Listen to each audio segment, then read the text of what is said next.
Hello and welcome back to Stories with me, Jesse. And today we're once again looking at the people who ask us to decide if their behavior is justified over at Reddit/Am I the A-hole. Let me know what you think of these stories in the comments, as well as any suggestions you might have that we may just use in a future installment. People can be quite rude in an unpleasant situation, but are you one of them? You're about to find out, because we're getting started now. Our first story is titled, Am I the a-hole for not letting my sister see her kids?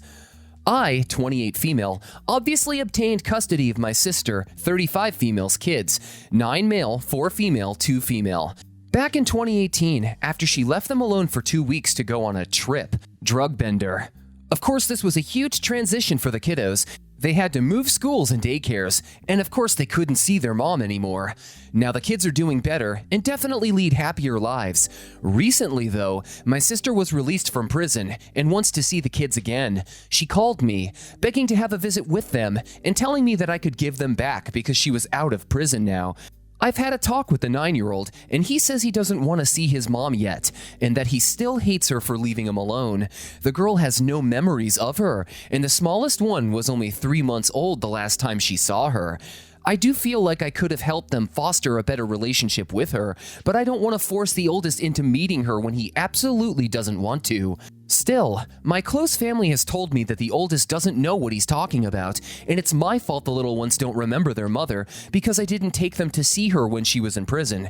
They also told me that it's my responsibility to force them to meet her, even when they don't want to, because that's what's best for them, and they shouldn't grow up without their mother. So, am I the a-hole? You are not the a-hole, at least in my humble opinion. This irresponsible mother has neglected her children, and as a result, you've had to handle the situation yourself, and the kids probably need to be reintroduced, and slowly. I get that she's biologically their mother, and that family is trying to step in and use that as an excuse to get you to hand the children back over. But I feel that once that trust is broken, it's going to take some time and actual effort in order for everyone involved, especially the children, to feel comfortable with simply the idea of spending time with their mother, let alone living with her. Moving on, our next story is called, Am I the a-hole for not letting my fiance's actions slide on his birthday? Yesterday was my fiance's 30th birthday, and it ended up being one of the worst days imaginable. I did my best to make his birthday special. We are staying with family, so it made it a bit easier. I arranged a surprise Zoom call with his best friends, put up decorations for the morning of, made breakfast, mimosas, and baked him a cake. Our morning was amazing. Fast forward to the afternoon, we are in the alcohol shop looking around, and suddenly his mood changes as he remembered he forgot our champagne at home. He started complaining, said he was tired of holding our items and tossed them into my arms, and expressed he didn't know what to do because he was so disappointed he couldn't have mimosas tomorrow morning.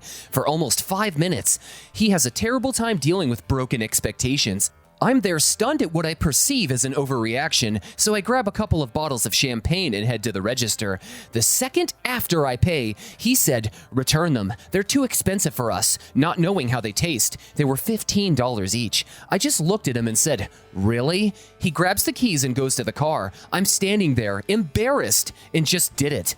When I get to the car, I ask him, "What's going on with you?" with an apparent attitude, and he flew off the handle. He raised his voice and said, "You!" I'm sure I sounded annoyed, as I was, but I wasn't nasty. I try to bring it up again before we get back to the house. I apologize. He refuses to acknowledge his actions in the store, continues aggressively talking at me. He says I have no right to act that way on his birthday. It eventually ends with me calling him an a-hole in response to, "You can't handle me for 5 minutes in a bad mood because I'm not kissing your ass about all you did this morning."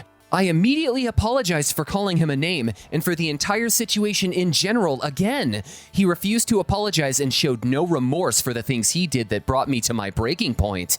We get back to our family's house. I'm struggling. I'm making conversation with his family, but can't bring myself to be physically close to my fiance because of how hurt I am. I'm sure it was visibly noticeable. We eventually get a moment alone. I try to explain to him why I'm struggling to come back. He responds, "You're looking for an apology and you're not going to get it today." I'm not apologizing to anyone who called me an a-hole on my birthday. What I did is nothing to how terrible what you did was. You need to get it together, because I feel weird being around my family when you're acting like this," and left the room. I felt even more deflated. He texts me from across the room, "Thanks a lot for today. At least the beginning was good. It's your job to put that argument aside and be here on my day. You're more selfish than you realize." He won't talk to me today at all. Am I the a-hole for not putting on a happy face? Wow, not the a-hole here one bit. This entire encounter, at least from your perspective, sounded like an entirely one-sided altercation where you did nothing but try and find a way to make his birthday wishes come true. I'm truly sorry that your fiancé was being so hostile, and it really sounds like he was wearing his tyrant crown just because of what day it was. Hopefully he was just having an off day, but if this kind of thing happens frequently, it sounds like a toxic relationship that I'd honestly step away from. But what do you guys think? Let's start a discussion below. Our next story is titled, "Am I the a-hole for giving my sister up for adoption?" I was adopted when I was 5 years old by a couple who were 28 and 30 at the time. They had no other children. This past year, two things happened. My adoptive father was diagnosed with cancer, and my adoptive mother got pregnant for the first time in decades. My adoptive mother always thought she was infertile, but apparently her miracle had arrived. She carried on with her pregnancy despite his cancer and her age. She died in childbirth, and my adoptive father followed her 2 months later, which left me with an infant baby sister and 2 dead parents. My family is telling me that this is my duty, that I'm not a child or incapable, and of course they're not offering to take her at all. They've all vehemently refused. Everyone is furious that I used my adoptive parents' resources, and now that it's time to reciprocate, I'm taking the easy way out. They say I'm the right age to have a child anyway, and that it's just like if I had sex and gave birth to her. They've even brought up my fertility, reducing medical conditions, and saying this is my chance. This isn't my child. I'm not ready to be a parent. I have graduated college, yes, but I still had dreams. I'm not in a financial, emotional, or mental place to raise a child. Even if I kept every penny of the meager inheritance, I'm still single, and I want to be able to date and maybe even marry and have my own family one day. I'll never be able to do anything with this child anchoring me down. I consulted with lawyers, and they say I have the right to give this child up for adoption. I'm using an adoption agency. It's an unusual adoption because I'm not attached or related to the child except legally.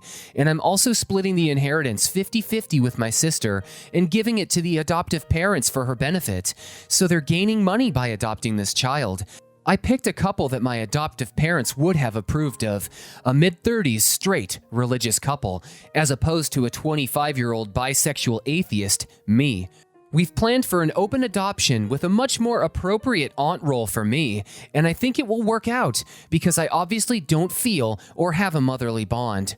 My family is furious, and I'm getting 24/7 calls that I'm selfish, that they'll force me to keep her, and all sorts of empty threats. Am I in the wrong here? That is truly a heartbreaking situation for you to be caught in the middle of. While I would obviously be torn between what to do if I had such an important decision to make, you're not the a-hole for having your own life ahead of you and knowing what you want and can handle going forward. If the family cared so much, one of them could have stepped in and went forward with the adoption themselves. Comparing the situation with your sister to you giving birth is low and disgusting. And I think it's great the adoptive parents are willing to grant you visitation so you can still be a part of her life. Our final story is titled, "Am I the a-hole if I tell my daughter grandma is ashamed of her race?" Here because I genuinely don't know where else to turn. When I was 21, I had a one-night stand that resulted in my wonderful daughter. Her father ghosted me the day after we hooked up, and I decided to raise her as a single mom the day I found out I was pregnant. Throughout pregnancy, my best friend, we'll call him Sean, became my absolute rock. We grew closer as a result of it, and was even there when I delivered my daughter. We became a couple 6 months into my pregnancy, and he officially adopted my daughter 3 years after she was born. We've been together for 7 years, married for 1, and have recently found out we're expecting our first baby. However, this has caused some tension from his family. His family are black and white. Most of them have been great. His mother, my mother-in-law, did not support our relationship, especially his choice to adopt our daughter.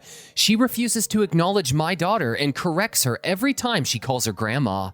Since finding out we're pregnant, she has been going around telling everyone she is expecting her first grandchild and how we're going to be a real family.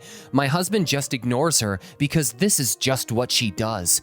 However, it all came to a head recently when she said she would happily babysit our new baby, but wouldn't want our daughter around. When I asked why, she started saying how embarrassing it is for her and her son to be seen with a white child that clearly isn't theirs, and that she will never be part of their family. Since then, she's been texting updates regarding her grandbaby. I refuse to speak to her, but my daughter keeps asking why she doesn't get to speak to her grandma. I feel so ashamed to tell her that her grandma doesn't like her because of her race. I just don't see why she can't be fully accepted and part of a family just because she's white. I want to tell her the truth and go low contact with my mother-in-law, but my husband said I would be an a-hole if I told my daughter what my mother-in-law has been saying. Would I be the a-hole if I told my daughter her grandma is ashamed of her race? Oh boy. This one really hurts to think about, and it's wrong that your mother-in-law is placing you in this situation, whether she's old-fashioned or not. There are a couple of a-holes at play here, with the largest and most obvious being your mother-in-law.